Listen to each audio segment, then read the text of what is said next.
There are a lot of ways to look at forests. They are a breathing ecosystem.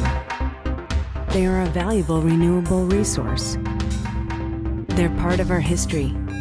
They're where we go to unwind. We have not always seen eye to eye when it comes to how we manage our forests, but that's changing. In some communities, individuals and agencies are working together to create a new vision for the future of Oregon's forests.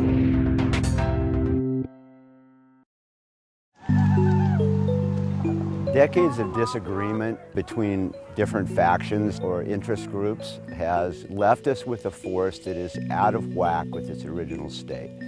I think the situation that we're seeing in some of our forests in Central Oregon, our lower elevation ponderosa pine and our dry mixed conifer, is one of too many small trees together and creates a real hazard for wildfires. The forests of Central Oregon are adapted to fire. So fires burned through every 5 to 25 years and kept the forest healthy and resilient. What's happened over the last 100 years or so is without that fire, they filled in with small trees, shrubs, a lot of fuels that mean that they're at risk of high severity fire. Really every community in Deschutes County is adjacent to one of these forests that's overstocked and really at risk from a wildfire standpoint, and even forests further out from our communities. Well, in the past, when the Forest Service was designing vegetation management projects out in the forest, a lot of times we met in the courtroom. We found out that that really didn't lead to outcomes that we were looking for, so we decided a new approach was warranted. So what I did on this side is... The Deschutes Collaborative formed as a way to solve some of the intractable problems that were preventing any meaningful work from getting done. The collaborative, they're a diverse group of stakeholders, and their mission is to get together and recommend treatments that everyone can agree on.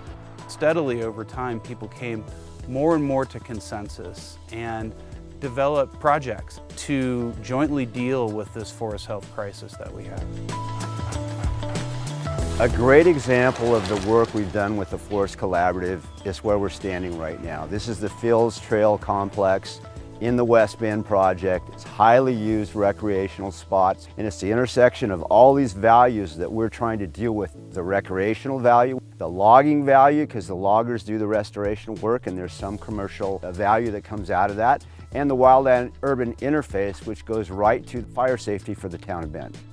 The collaborative has developed dry forest recommendations, which allow us to go in and remove larger trees. Those have economic value. It also allows us to remove smaller trees. They don't necessarily have a real big economic value, but they contribute to fire hazard in a big way. And so to get those out of the woods and get those treated is a huge benefit. With 450,000 acres of restoration needed on the Deschutes alone, it's really important that we figure out how to scale up our restoration efforts, and that's going to mean creating a lot of restoration byproducts, both material that can go to the mill as well as material that doesn't have a home yet.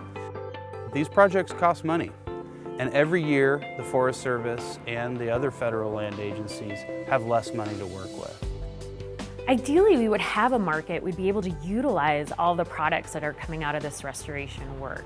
Utilizing some of the small trees that would typically go in a slash pile and be burned. So these are things like firewood, posts and poles, pellets for heating, or even just wood chips that could be used for a variety of things, including biomass heating or energy production. I think there's a lot of opportunity to have a new relationship to our forests, to appreciate fire and its natural role in the ecosystem and respect the management that's happening to help get that forest in a place where it can be resilient to fire, to appreciate the products that come out of forest restoration.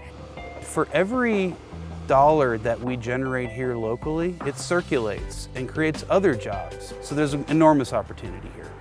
Well, it's critically important that our science continues to guide forest restoration efforts going forward. If this is science-based restoration, based on our understanding of how these fire-adapted ecosystems evolve and what they need to be resilient and healthy again to future fire, to climate change, to drought, that should be the driving force of future restoration efforts in Central Oregon. We're solving a lot of problems moving forward. Safety, for the community and reduce fire risk, improved economics in utilization of the material, and improved ecology on the forest itself. How was the forest before everybody came here and mucked it up? And we'll never get it completely back there, but we can get it in that direction a long ways, and it'll be a better forest for everybody.